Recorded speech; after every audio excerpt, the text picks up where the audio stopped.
Hi అండి, అందరికీ నమస్తే. రేపే కృష్ణాష్టమి కదండి. కృష్ణాష్టమి రోజున కృష్ణుడికి ఏ దీపారాధన చేస్తే ఏ ఫలితం దక్కుతుందనేది తెలుసుకుందాం మనం ఇప్పుడు ఈ వీడియోలో. అలాగే కృష్ణాష్టమి రోజున కృష్ణుడికి ఏ నైవేద్యం పెడితే ఏ దోషం తొలగిపోతుంది అనేది కూడా తెలుసుకుందామండి. ముందుగా అయితే ఏ ఒత్తులతో దీపారాధన చేస్తే ఏ ఫలితం దక్కుతుంది అనేది ఇప్పుడు మనం తెలుసుకుందాం.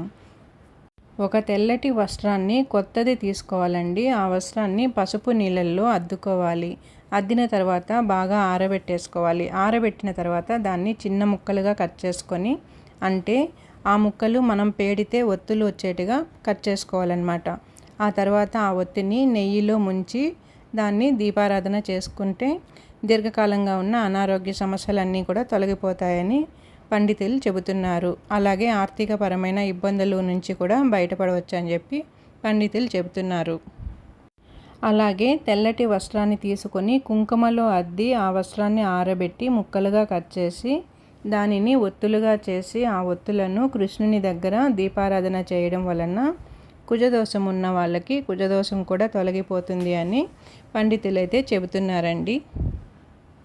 ఇంకా కృష్ణాష్టమి రోజున కృష్ణుడికి అదే విధముగా ఒక తెల్లటి వస్త్రాన్ని తీసుకొని పన్నీరులో తడిపి ఆరబెట్టి ఆ వస్త్రాన్ని ముక్కలుగా కట్ చేసుకొని ఒత్తులు పేడి దీపారాధన చేయడం వలన ధనలాభం కలుగుతుందని పండితులు చెబుతున్నారు. ఇలా కృష్ణుడికి దీపారాధన చేయడం వల్ల ఒక్కొక్క దీపానికి ఒక్కొక్క ప్రయోజనం అనేది లభిస్తుంది.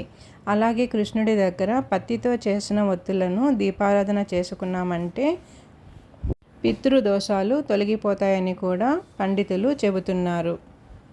అలాగే కృష్ణాష్టమి రోజున కృష్ణుడి దగ్గర తామర ఒత్తులతో దీపం పెట్టడం వలన అప్పుల బాధల నుంచి బయటపడవచ్చు. ఆర్థిక ఇబ్బందులు తొందరగా తొలగిపోతాయని కూడా పండితులు చెబుతున్నారు. ఇంకా కూడా అరటి నారటితో దీపం పెట్టడం వలన సంతానం కలుగుతుంది. సంతానం అనేది కలుగుతుంది. అలాగే జిల్లేడు ఒత్తుల నుంచి దీపారాధన చేస్తే దుష్ట శక్తుల నుంచి బయటపడవచ్చు. అంటే ఇంటికి ఉన్న దిష్టంతా కూడా పోతుంది జిల్లేడు ఒత్తులతో దీపం పెట్టడం వలన. ఇలా ఒక్కొక్క దీపానికి ఒక్కొక్క ఫలితం అనేది దక్కుతుంది కృష్ణాష్టమి రోజున దీపారాధన చేయడం వలన. ఇప్పుడు మనం నైవేద్యాల గురించి మాట్లాడుకుందాం.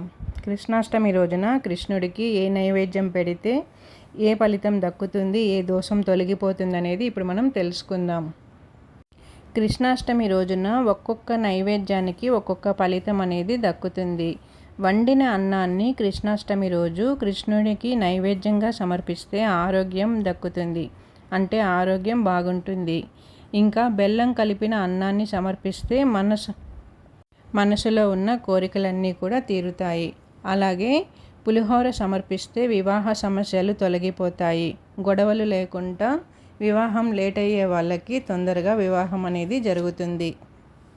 ఇంకా పెరుగన్నం నైవేద్యంగా సమర్పించటం ద్వారా వ్యాపారాలు నష్టంలో జరుగుతున్న వాళ్ళకి వ్యాపారం అనేది వృద్ధిలోకి వస్తుంది.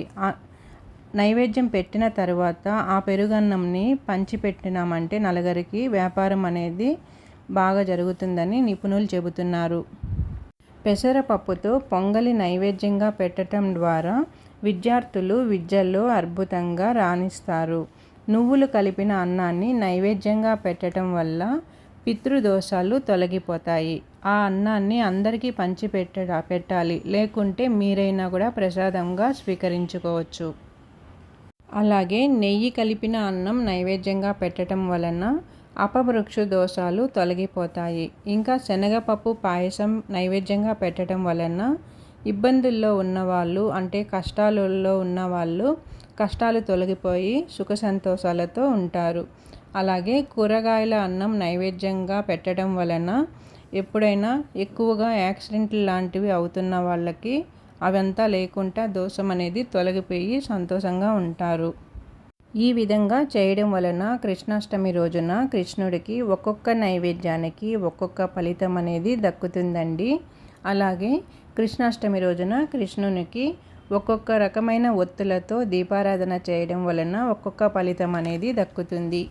ఇంకొందరు ఇవి ఏమీ మేము చేయలేము అనుకునే వాళ్ళైతే కృష్ణునికి కృష్ణాష్టమి రోజున ప్రసాదాలు ఏమన్నా ఈజీగా, అంటే వాళ్ళ ఇంట్లో ఉన్నంత వరకే పెట్టుకోవాలి అనుకుంటే చిన్నపాటి అటుకులు బెల్లం కూడా పెట్టుకోవచ్చు. అలాగే పాలు ఎప్పుడు ఉంటాయి కదండి ఇంట్లో, పాలు పెరుగు అవైనా కూడా నైవేద్యంగా పెట్టుకోవచ్చు. ఇలా ఏమైనా కూడా నైవేద్యం అనేది సమర్పించుకోవచ్చు. మన ఇష్టం అండి. 9 రకాలు కానీ 11 రకాలు కానీ 18 రకాలు కానీ ఇలా వాళ్ళకి తోచినట్లు నైవేద్యాలని సమర్పించుకోవచ్చు. ఇలా నేను తెలుసుకున్న వరకు మీతో పంచుకున్నానండి. కృష్ణాష్టమి రోజున కృష్ణుడికి ఏ నైవేద్యం పెట్టుకోవాలి, ఎలా దీపారాధన చేసుకోవాలి అనేది కూడా తెలుసుకున్నాను. అవి మీతో పంచుకున్నాను. ఈ వీడియో కానీ మీకు నచ్చినట్లయితే నా ఛానల్ సబ్స్క్రైబ్ చేసుకొని లైక్ ఇవ్వండి.